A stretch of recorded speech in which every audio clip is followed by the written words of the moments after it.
Unknown number. Hello hello. क्यों, कर ली अपनी तसल्ली? किस बात की तसल्ली? कौन हो तुम? तुम्हारे बेटे शायान की गुमशुदगी की। क्या क्या कहा तुमने? शायान वो ठीक तो है ना? ज्यादा चिल्लाने की जरूरत नहीं है, अब मेरी बात गौर से सुनो। तुम्हारा बेटा शायान हमारे पास है, अब तक तो बिल्कुल ठीक है। अगर तुमने आज रात 11 बजे तक 4 लाख रुपए नहीं पहुंचाए तो।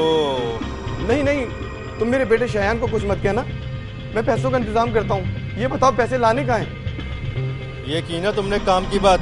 तुम्हारे घर से थोड़ा आगे मौजूद बस स्टॉप के सामने जो मैदान है, उसके पीछे झाड़ियों वाली जगह पर जो मट्टी का ढेर है, वहाँ रात को 11 बजे एक बैग में 4 लाख रुपए रख के चले जाना।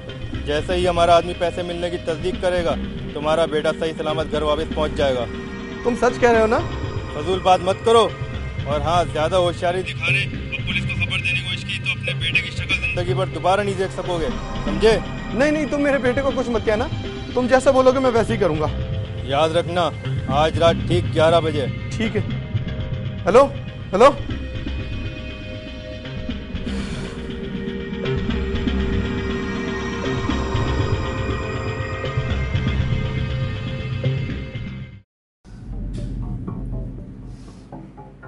स्कीम तो बहुत सोच समझ के बनाई थी तुमने, और बच्चे के अगवा की टाइमिंग भी क्या गजब की रखी थी।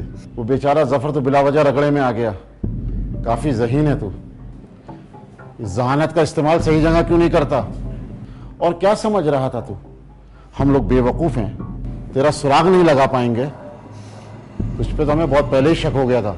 आपको नसीर पे शक कैसे हुआ? ये तो हर जगह मेरे साथ होता था।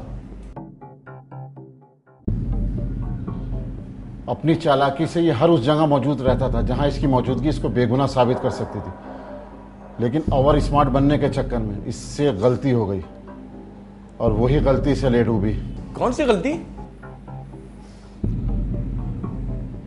जिस वक्त मैं जफर का रिमांड ले रहा था पुलिस स्टेशन में, ये अपने दोस्त को कॉल करके बच्चे की खैरियत पूछ रहा था। जब मैं इन्वेस्टिगेशन रूम से निकल रहा था तो मैंने फ़ोन पे से किसी से कहते सुना कि शायान कैसा है, वो तंग तो नहीं कर रहा। बस उसी वक्त में सारा खेल समझ गया था, और देख लें नतीजा आपके सामने है।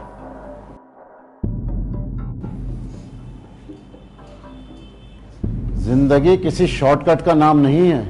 एक ही छलांग में आसमान की बुलंदियों को छूने की कोशिश सिर्फ ख्वाबों में अच्छी लगती है, हकीकत में नहीं। तुम्हें शर्म नहीं आई? जिस थाली में खाते हो उसी में छेद करने की कोशिश की। क्या बिगाड़ा था इस मासूम ने तुम्हारा, जिसको तुमने अपनी घटिया सोच की भेंट चढ़ाने की कोशिश की?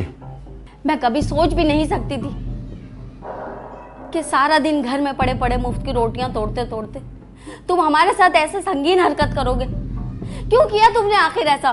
क्या तुम्हें वक्त पे खाना नहीं मिलता था? आराम करने का मौका नहीं मिलता था? मिलता था अम्मा, मगर साथ ही काम चोर और बेकार होने का ताना भी मिलता था। कोई दिन ऐसा नहीं गुजरता था जब आप मुझे घर वालों के सामने जलील ना कर दे।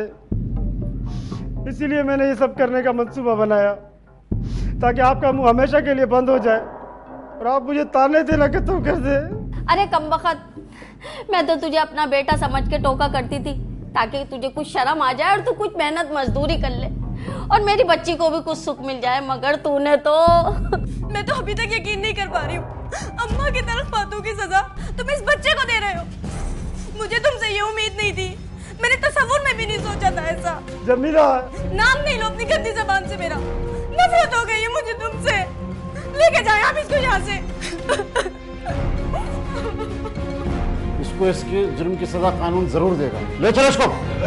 जमीला, अम्मा, अम्मा।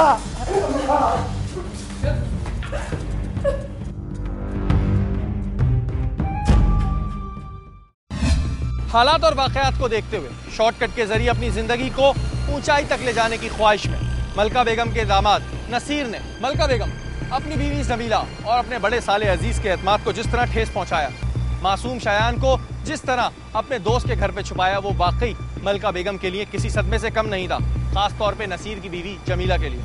तो नाज़रीन, ये थी हमारी आज की कहानी। आपने देखा कि वक्ती फायदे की लालच में घर के ही अफराद ने अपने घर वालों को जिंदगी भर का रोक दे डाला।